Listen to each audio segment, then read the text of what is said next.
Hi, everyone. You're listening to Kingdom Building Covenant Relationship podcast with your host, John E. Pierre Sr., where our focus is on God's enabling us to foster healthy relationships. This podcast is all about having a healthy relationship from God's perspective. Let's get to it, family. Our episode today is why I wrote the book, Never Stop Exploring Your Mate, which is essential. Why do I emphasize God as it relates to relationship/marriage? It is because God is the progenitor of all relationships. He is the ultimate creator. He is the source and the foundation for all relationships. From a biblical point of view, as we see God as the origin of relationship in many Christian narrative, He is portrayed as initiating relationships from the beginning. For example, in Genesis, God creates humanity and establishes a relationship with Adam and Eve. God's recognition of Adam's loneliness and the creation of Eve as a helper, demonstrating God's intention for companionship and relationship. From the very beginning, God recognized that it was not good for man to be alone. In the peaceful beauty of Eden, Adam had everything: purpose, provision, communion with God, yet something was missing. God saw that Adam's heart longed for a connection that reflected intimacy, partnership, and shared experience. So rather than leaving him in solitude, God designed a companion who would walk alongside him. This wasn't just about fixing a problem. It was about fulfilling a divine design. Adam's loneliness became the backdrop for one of God's most beautiful acts of love, creating Eve.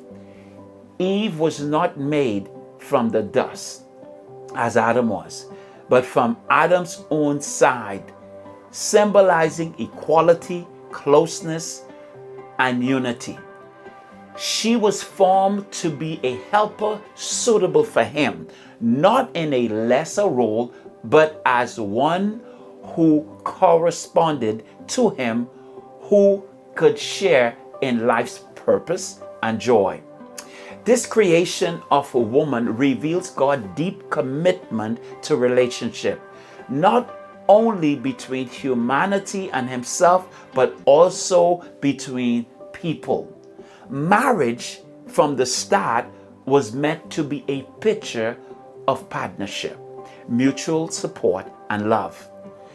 Through Adam and Eve, God showed us that companionship is his idea, his gift, and his way of nurturing wholeness in our lives. God didn't create companionship as a mere experience. He wove it into the very fabric of human design. When he formed Eve for Adam, it was all about a declaration that we are not meant to thrive in isolation. Companionship is God's idea because it reflects his own relational nature. He exists in eternal relationship within the Trinity, Father, Son, and Holy Spirit. So when he created humanity in his image, he also planted within us the need and capacity for deep, meaningful connection, companion. Then it isn't just about a nice addition to life. It's a reflection of the divine. By giving us the gift of companionship, God provides a path towards greater wholeness. We grow through the presence of another, someone to listen, to support, to challenge, to love us, whether in marriage, friendship, or community. Relationship draws us out of ourselves and help shape our character. In giving Adam a helper, God wasn't just answering a need, He was modeling a spiritual truth. We are made for each other. Real companionship teaches us to serve, to forgive, and to love in ways that mirrors God's own heart. So the question is, why do we need the intervention of God to have healthy relationship? Okay? Because looking back at the biblical narrative, we find out that there is the greatest temptation, which was led by Satan, which make a routine display of affection between a couple seems difficult. What's supposed to be a natural affection between a married couple prior to the fall of humanity, God created to be harmonious and in marriage, was disruptive by the disobedience of Adam and Eve, our foreparents. After the fall, everything relating to relationship became dysfunctional to this very day. Therefore, we need to allow God to change our hearts and our mindset to experience His original plan for marriage. Isn't that fascinating? Consequently, after the fall, the relationship between man and woman was affected in several ways. According to the biblical account, sin introduced a sense of brokenness and conflict into their relationship. Prior to the fall, Adam and Eve experienced perfect harmony and unity. However, after their disobedience, several changes occurred, and here they are: strain and conflict. The harmony was disrupted and tension arose between them. God mentioned that the woman would experience pain in childbirth and that her desire would be for her husband who would rule over her. This implies a shift in their relationship dynamic. Prior to that, none of those things was going to happen. Now, the second thing is blame and shame. When confronted by God, listen to what Adam said to God. Both Adam and Eve shift blame on each other, showing how sin led to a breakdown in trust and mutual support. The third thing that happened as a result of the fall is the expulsion from Eden. They could no longer be in there in Eden. As a consequence of their decision, they were expelled from the Garden of Eden, leading a life of toil and hardship, which was not supposed to happen. Despite these challenges, the overarching biblical narrative shows that God's plan for redemption and restoration continued through Jesus Christ, offering hope and healing for all relationship. So with that being said, let's get ready to transform your relationship. In the next episode, we will dive into 3 ways to avoid taking your mate for granted. But in this episode, I will be talking about the book that I have written, Never Stop Exploring Your Mate. This book, Never Stop Exploring Your Mate, was conceived out of a sincere desire to see relationships and marriage worldwide move from survival mode to thriving mode. Also, this book provides the tools necessary to assist and prevent the failure of 50 to 60% of marriages that eventually end in separation or divorce. I certainly do not want to see your relationship or your marriage be another statistic. As we focus on the content of this book, I will draw from my personal experience of having formed a solid foundation from my 36 years of marriage. Being an ordained pastor, I have had the opportunity to take classes pertaining to family counseling and other forms of counseling. I have done extensive research on marriages and relationship counseling. I also had the opportunity to counsel couples for over 28 years of premarital counseling and marriage counseling. What I have discovered, and again, what made me anxious in writing this book, especially after the couples that I have had the privilege of counseling, that they had no point of reference as it constitutes what constitutes a healthy relationship. This is a common denominator that I have discovered from my experience in counseling and speaking to many people that are in relationships. And that is complacency, which inevitably leads to dormancy in relationship. This causes couple to start taking each other for granted. Admittedly, as I observe the predicament that many couples are in because of their environment and the way they were brought up, I have discovered on many occasions it is really not their fault. They enter into many relationships haphazardly with no skills to deal with the trauma.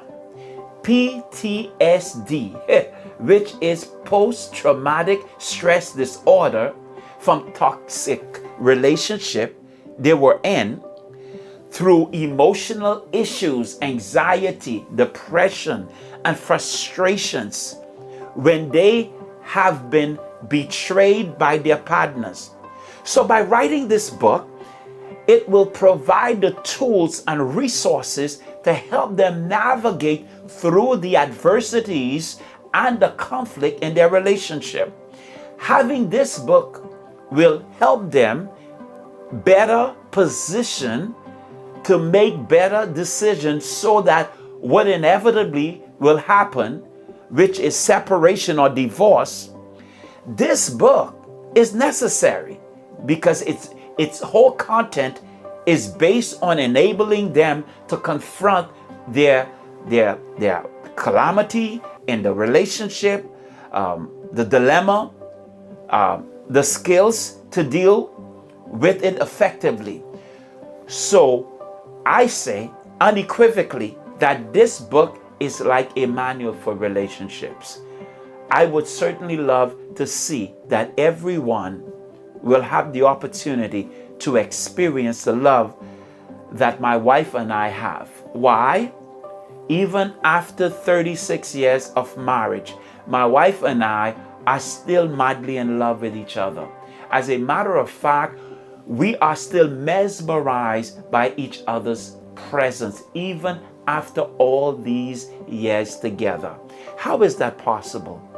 It is attainable because we have made a point to never stop exploring each other by being mindful and purposeful of each other's need. We have become selfless with each other, and on daily basis we have been deliberately reinventing our love. What I mean by reinventing our love is that we are still discovering new ways of facilitating a deeper and more vibrant relationship with each other, with God at the center of it. In this book, Never Stop Exploring Your Mate, I have drawn from my many years of experience and being intentional about putting in the work to have the kind of relationship that I have mentioned earlier. It is not easy, but it's worth it. This book's primary emphasis is all about relationship and what a healthy relationship looks like. I am convinced that if you are not willing to put in the work and effort, you will not have a strong and healthy relationship with your mate. It will be challenging to continue exploring your mate, as this title of this book suggests.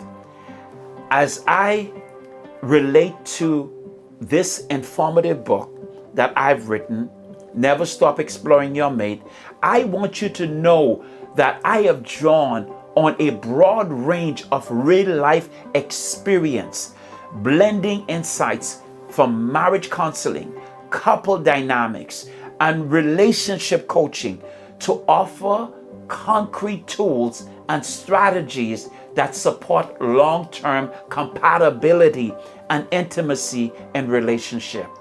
Through working with numerous couples, I have observed that relationship often grows stagnant when partners stop learning about each other. My vision, my mission is to help couples stay curious and emotionally connected over the duration of their marriage. The central theme of my book is that relationships thrive when partners continuously explore one another. As they evolve inner change, thoughts, dreams, fears, not just during the honeymoon phase, but through every stage of life together. Based on my experiences, I have structured this book to be an interactive, offering exercises, empathy-based conflict resolution and strategies, communication practices that help couples deepen their connection. So the question you may ask, what set this book apart? My honest response will be that I have written this book because I have lived in a world of relationship counseling, draws from real client cases rather than just merely academic or pop psychology frameworks. You must be intentional about emphasizing on ongoing exploration. Find its core message, not in a quick fixes or one-size-fits-all advice, but in cultivating curiosity, empathy, growth over time. There must be a comprehensive scope covering everything from authenticity, communication, handling conflict compassionately, which is designed for couple at any stage of their journey. My journey to writing Never Stop Exploring Your Mate comes from my deep engagement with couples during therapy and coaching, observing that love and intimacy often fades when partners stop exploring one another emotionally. I have created a guide filled with practical tools to help couples keep connection alive. This book aims to shift relationship culture from routine complacency to a continuous discovery and shared growth. I would like for you to know that I am a relationship coach and marriage counselor whose guidance is grounded in years of couple therapy, coaching experience. My book, Never Stop Exploring Your Mate, is available on Amazon. But if you would like to purchase it from my website, it will be autographed by me. As mentioned before, my book is a practical self-help guide for partnership. But if you wish to be counseled by me, it will be my pleasure. You go to my website, kingdombuildingmarriages.com, and you will find the information for scheduling your sessions. If you wish to call, my number is 305-330-0171. Thank you for joining us on our very first podcast, Kingdom Building Covenant Relationship. With God at the center of it all will enable us to foster healthy relationship. I hope today's conversation about my book, Never Stop Exploring Your Mate, has inspired you to nurture your relationship, open communication, and gratitude. Remember, every moment spent together is an opportunity to grow and to deepen your connection. Keep exploring, keep loving, never stop appreciating each other. Until next week, when I will be talking about the 3 ways to avoid taking your mate for granted. Take care and stay blessed.